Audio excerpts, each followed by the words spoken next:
I stared at my smartphone screen, my name displayed in my mother's perfectly crafted message. The notification had pinged at 6 a.m. on my 35th birthday, delivered through our family messaging app rather than a traditional birthday call. My stomach tightened with dread. This should have been my first warning sign. My name is Olivia Prescott, and I'm what most people would call successful. At 35, I'm the lead product development manager for educational applications at Nexus Technologies, living in a comfortable rental apartment in Seattle's suburbs. But in my family's eyes, success came with strings attached, obligations I'd been fulfilling without protest for the past decade. The message notification seemed to burn on my screen as I opened it, expecting birthday wishes. Instead, I found a lengthy text with screenshots of our family group chat and a link to vintage resort homes. My chest constricted as I read the words. Olivia, since you've made it clear that you're too selfish to help fulfill your family's dreams, we've decided to celebrate your birthday without you. Don't bother joining the video call tonight. Your father and I have supported you throughout your life. We put you through college, provided a home, and sacrificed everything. Now that you're successful, it's time to repay that support completely.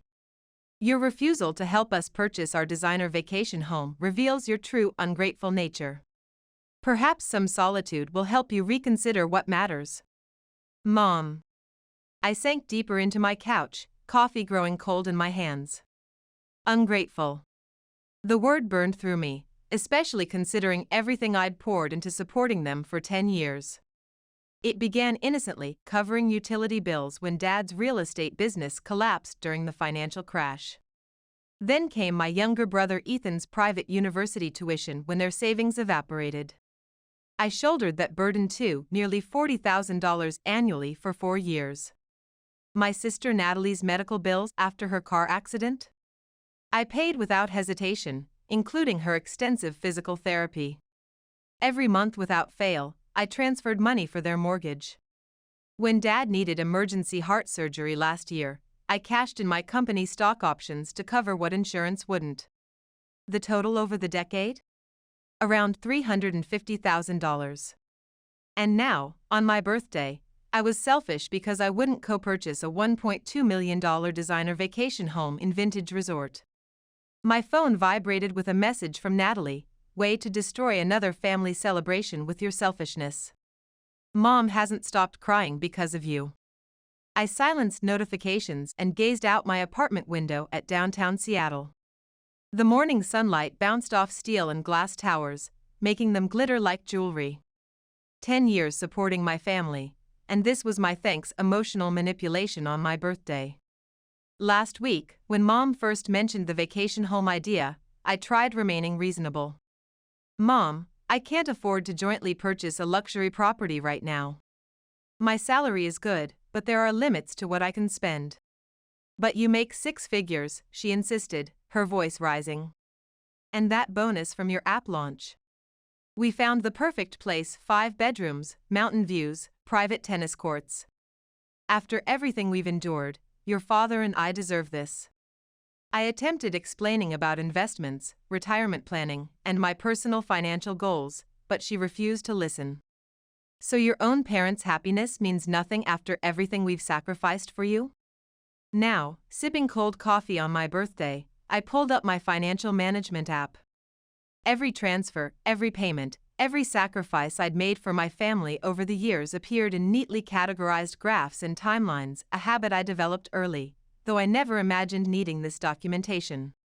My assistant Taylor messaged, "Happy birthday, Olivia. Just arrived at your door." The building concierge delivered a gorgeous arrangement of lilies, my favorite flowers. The digital card read, "To our amazing team leader. Happy 35th. The education apps team." "Thanks, Taylor," I replied with a smile emoji. "Any urgent messages?" "Your mother called the office 3 times already. She seemed upset. Should I keep diverting her calls?" I texted back, "Yes, please. And Taylor, cancel my video meeting reservations for tonight. I'll be working late." After closing the chat, I opened my password-protected cloud folder. Inside was a detailed business plan I'd been developing during late nights, an educational technology startup aimed at reducing learning gaps, something I'd dreamed about since Stanford but never pursued because my family constantly needed the money I might have invested. Maybe it was time for change. Maybe my birthday gift to myself should be freedom from the relentless drain of family expectations. My phone vibrated again with a lengthy message from my father. "Your mother is devastated. After everything we've sacrificed, this is how you repay us. A designer vacation home isn't excessive to ask from our successful daughter. We raised you better than this." I swiped through photo memories of my childhood, confronting the reality behind their sacrifice claims. Yes, they'd put me through Stanford with student loans in my name that I'd spent years paying off myself. Yes, they'd provided a home while I worked retail jobs from age 16 to contribute to household bills. Their narrative of endless sacrifice conveniently erased how I'd been supporting myself and them for years. A notification appeared from my brother. "Hey sis, heard you're being difficult about the vacation property. Come on, you know mom and dad deserve this. Natalie and I can't contribute, we have our own families to consider. You're single with a great salary. Stop being so selfish." Single. They always weaponized that word against me, as if lacking a spouse and children automatically made my income community property. Never mind that I remained single partly because I worked 60-hour weeks maintaining the income needed to support everyone. I opened my financial app and stared at the dashboard. The scheduled monthly transfer to my parents' account was set for tomorrow, $2,500 for their mortgage and utilities. My finger hovered over the cancel button. 10 years of giving. 10 years of sacrifice. 10 years watching my dreams gather digital dust in forgotten folders while I funded everyone else's aspirations. And my reward? Being labeled selfish on my birthday because I wouldn't co-purchase a $1 million vacation property. I recalled all the family video calls where they discussed plans for my money. The casual way they'd volunteer me to pay for things. The emotional manipulation when I hesitated. The constant refrain of family obligation echoing through every conversation. Something inside me finally broke. I tapped through my banking app and navigated to recurring transfers. After confirming my identity with facial recognition, I selected all family-related transfers and pressed Cancel All Recurring Payments.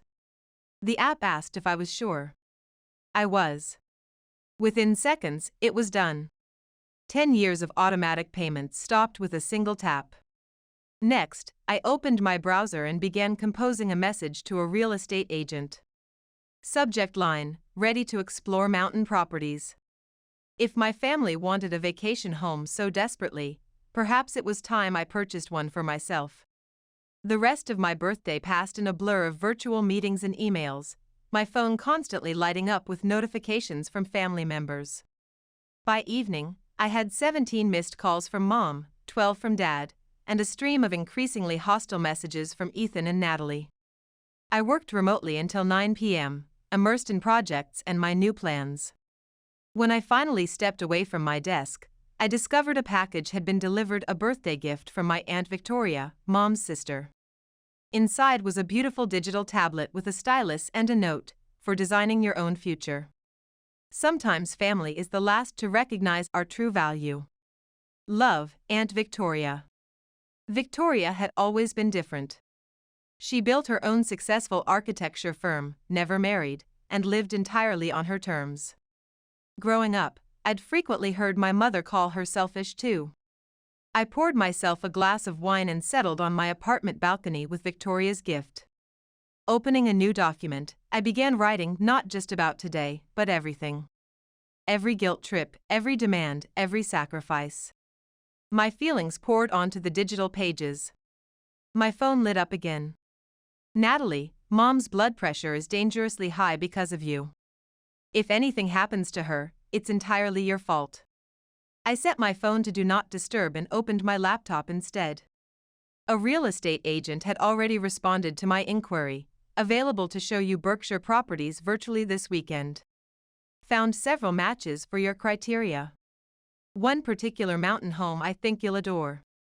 As I browsed through the 3D virtual tours, another message arrived, this one from Jackson Torres, an educational technology investor I'd met at a digital conference last month. We'd discussed my startup concept during a virtual coffee, and he'd shown genuine enthusiasm.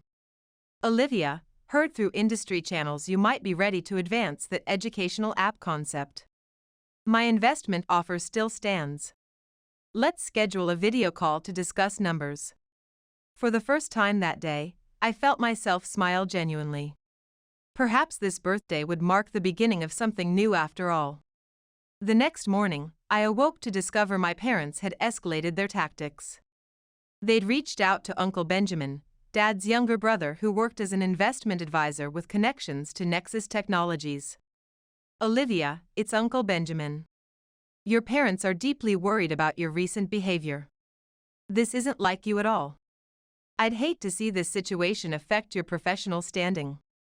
Why not join us for Sunday's video call so we can address this as a family? The veiled threat hung in the digital space between us. They were attempting to use Uncle Benjamin's professional connections to pressure me.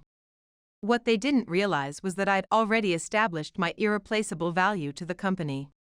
Just last month, my educational app redesign brought in the Westfield School District contract, a $50 million deal that left our competitors scrambling. Uncle Benjamin, I appreciate your concern. However, my personal financial decisions aren't topics for family negotiation. I'm sure you understand the importance of maintaining clear boundaries between family matters and professional relationships. He backed off immediately, as I anticipated. Uncle Benjamin hadn't achieved his position by entangling family drama with business relationships. Later that morning, I joined a virtual tour with the real estate agent. She showcased a beautiful 3-bedroom house nestled in the Berkshires, not as ostentatious as the vintage resort property, but exactly what I'd secretly yearned for. Private, embraced by nature, with a wraparound porch perfect for morning coffee and evening stargazing. The current owners need to relocate quickly, the agent explained as her camera panned through the sunlit rooms. They're asking $600,000, but I believe we could secure it for $550,000, half what your parents wanted for that designer resort home, and this property has genuine character and warmth. I watched the virtual tour's breathtaking view from the porch. Spring was arriving, painting the mountain landscape in delicate greens and soft pinks. This could become my sanctuary, my escape from constant emotional manipulation and unreasonable demands. Let's submit an offer, I decided firmly. After closing the video call, I noticed 3 more missed calls from Mom and a message from Ethan, just spoke with Uncle Benjamin. Can't believe you're dragging work connections into this. What's happening to you? I paused my work and finally did what I should have done days earlier. I composed a family email. Dear Mom, Dad, Ethan, and Natalie. For 10 years, I've supported this family without complaint.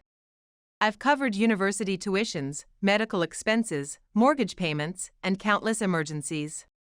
I did this from love, but it's become painfully clear that my generosity is now viewed as an obligation rather than a choice. These expectations have become completely unsustainable. I will not be purchasing or co-financing a vacation property for anyone. Furthermore, I am ending all financial support, effective immediately. This decision isn't open for debate or negotiation.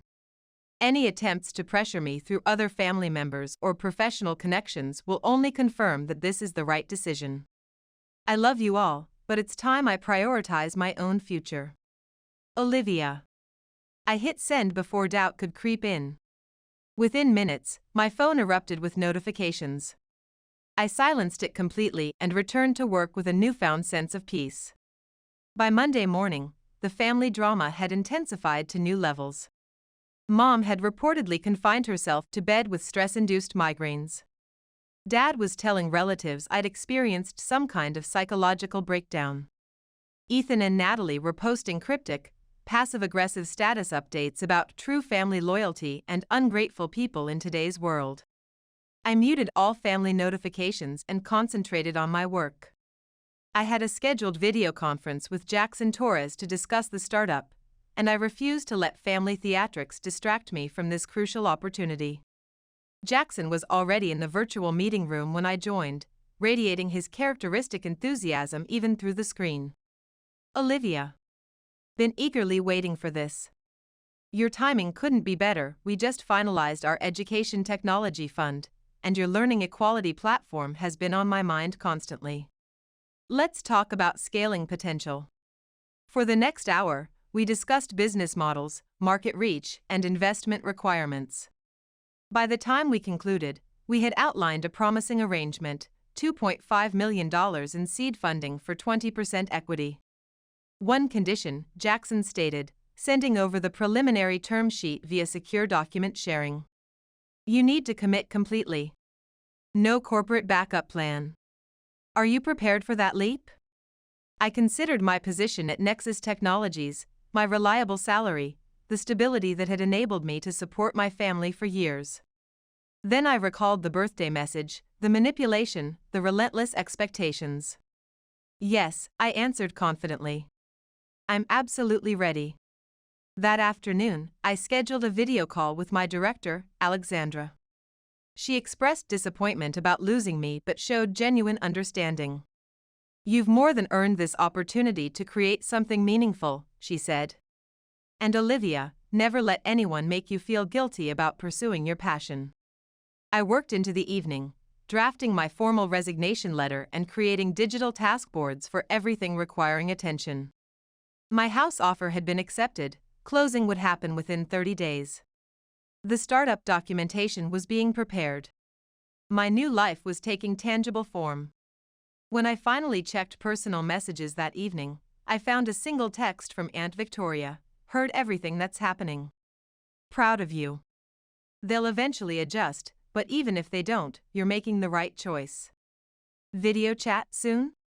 I smiled and replied, absolutely. I have so much to share with you. That night, I slept more peacefully than I had in years. The burden of constant family expectations was lifting, replaced by a nervous excitement about new possibilities.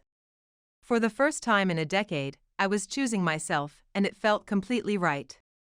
News of my resignation from Nexus spread through the family digital grapevine like wildfire. Uncle Benjamin messaged that I was committing career suicide. Mom left tearful voice messages about how I was destroying everything we built. But it was my father's reaction that truly revealed how deeply the family sense of entitlement ran. He initiated a video call one evening, his request marked urgent, just as I was reviewing the final digital paperwork for my house purchase. We need to discuss what you're doing to this family, he demanded, his face filling my screen before I could fully prepare myself. His complexion was flushed with anger, his image slightly shaking as he gripped his phone. There's nothing to discuss, Dad, I replied, maintaining a composed tone. I've made my decision. He leaned closer to the camera, and I saw something in his eyes I'd never witnessed before: raw fear. Your mother can't sleep at night. The bank sent automated notices about the mortgage payment. Ethan's children need new private school tuition, and you're buying yourself a mountain retreat. It's not a vacation property, I corrected him firmly. I'm relocating there permanently. The color drained from his face. Relocating? You can't possibly move away. What about us? What about our financial situation? What about my needs, Dad? When was the last time anyone in this family considered what I might need? I watched him pace across his screen, running fingers through his silver hair. We're your family.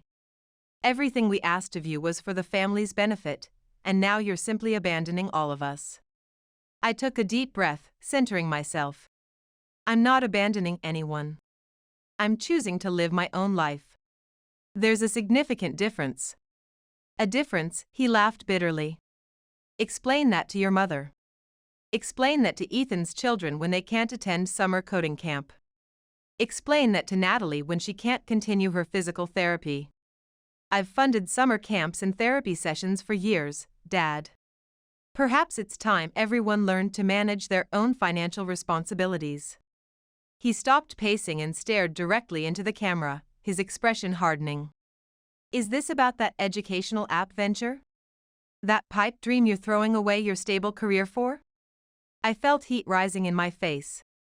I've just secured $2.5 million in funding. I'm building something meaningful instead of financing everyone else's expectations. $2.5 million? His eyes lit up in a way that made my stomach clench. Well, that changes everything. We can still acquire that vintage resort property. Stop, my voice cut through sharply enough to make him flinch. Not 1 cent of that money is going to the family. It's dedicated to my business and my future. The silence that followed felt deafening. Dad stared at me through the screen as if seeing a stranger. You've changed completely, he finally said. You're not the daughter we raised. You're right, I replied.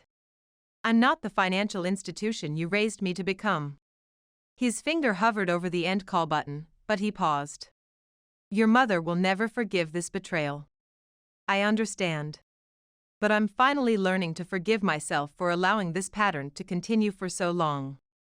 After he disconnected, I sat in my quiet apartment, trembling. The confrontation had been terrible but also strangely freeing. For the first time, I'd voiced what I'd been feeling for years. My phone displayed a notification from Natalie. Dad just shared everything with us. Hope you're feeling proud in your expensive mountain house while Mom cries herself to sleep every night. Some sister you turned out to be. I blocked her contact without hesitation. The next morning, I woke to a notification from Ethan. The subject line read, Family Video Conference, Your Final Opportunity. We're scheduling a family video call on Sunday. Aunt Victoria will join too. This is your chance to explain your actions and make amends. Don't sacrifice your family over financial matters. I forwarded the message to Victoria. Are they seriously involving you in this situation? Her response arrived promptly. They attempted to. I informed them I had an architecture symposium. Maintain your position, Olivia. I'm incredibly proud of you. The remainder of the week passed in a flurry of startup activities. I recruited my first 2 team members, established our virtual office infrastructure, and completed the documentation for my new house. Each forward step felt like breaking another invisible restraint that had confined me. Sunday morning, while my family gathered online to discuss my betrayal, I met virtually with an interior designer to plan my mountain home workspace. As we examined color palettes and ergonomic desk configurations, my phone displayed an incoming call from an unfamiliar number. It was Uncle Benjamin. Olivia, your parents just informed me about your startup funding. I believe my investment firm might be interested in backing you. We could structure it as a family business opportunity.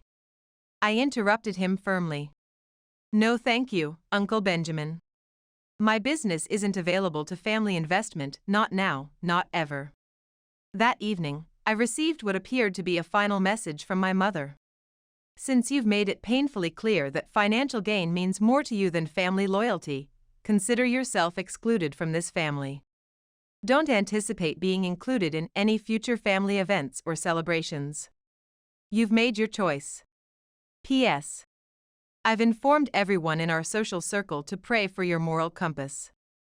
I saved the message to my secure cloud folder, alongside the birthday text that had initiated everything.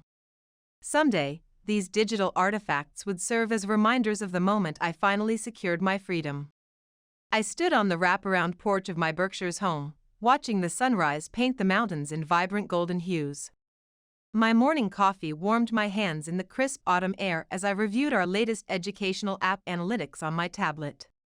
We'd shattered all projections. Our learning equality platform was now actively used in over 350 schools across 5 states.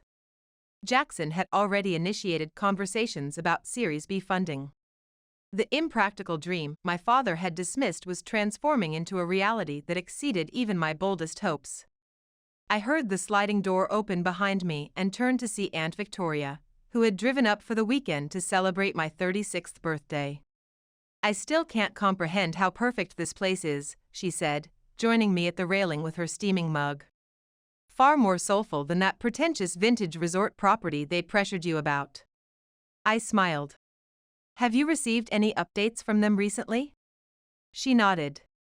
Your mother cornered me at cousin Amanda's wedding reception last month. Apparently, they needed to downsize to a smaller house. She blamed you entirely, of course. Naturally, I took another warming sip.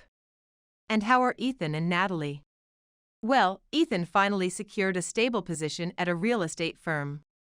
Natalie's husband received a promotion, so she's managing. They're all surviving without your financial support, exactly as I predicted they would. The past year brought its challenges.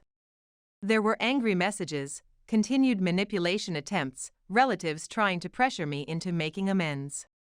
But with each passing month, these attempts grew less frequent, less intense. Last week, I'd received an email from my mother, our first direct communication in months.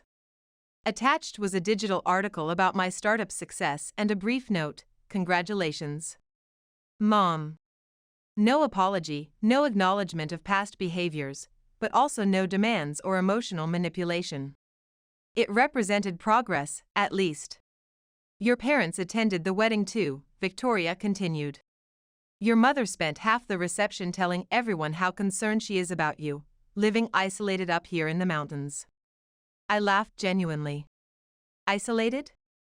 I have more authentic connections now than I ever did when I was financing family vacations. And I'm seeing someone special. Victoria's eyebrows arched with interest. You never mentioned that. I need details immediately. His name is Gabriel. He's an educational technology director at the community college. We met during an online education panel 3 months ago and discovered we live only 20 minutes apart. He knows nothing about my family situation or my company's success, and he doesn't care to. He simply enjoys sharing coffee and discussing educational innovation. Sounds absolutely perfect, Victoria smiled warmly. You look genuinely happy, Olivia. Truly content. I reflected on this. The past year brought unexpected challenges. Building a startup from nothing proved more difficult than anything I'd tackled at Nexus. Adapting to mountain living required adjustments. I experienced moments of doubt, moments when family expectations tried creeping back into my consciousness. But I also experienced other moments, peaceful mornings like this one, the fulfillment of creating something meaningful, the freedom to choose how to allocate my time and resources, the joy of authentic relationships untainted by financial expectations. I am happy, I acknowledged. And you know what feels most significant? I don't feel guilty about it anymore. Victoria squeezed my hand. That's the most valuable birthday gift you could possibly give yourself.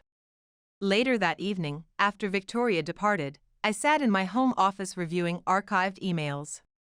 I found myself opening the secure folder containing all the family messages from last year, the birthday text, the accusations, the manipulation attempts. Reading them now, I felt strangely detached. Words that once wounded deeply now appeared small, even desperate. I closed the folder and opened my digital calendar instead, smiling at what appeared. Next week, I'd deliver a keynote at an educational technology conference in Boston. The following month, we'd implement our platform in another 150 schools. In December, Gabriel and I planned a skiing trip to Vermont. My phone displayed a message from Mom, "Happy birthday, Olivia. Our new house is nice, smaller but comfortable. Hope you're doing well." I read it twice, noticing what wasn't present: no complaints, no demands, no guilt trips. Perhaps this represented what acceptance looked like in my family, not warm embraces or loving reconciliation, but simple acknowledgement of reality. I responded, "Thank you, Mom. I'm glad you're well too."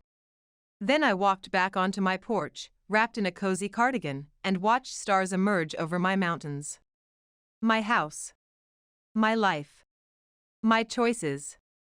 Sometimes the most valuable gifts we give ourselves require the most courage to unwrap.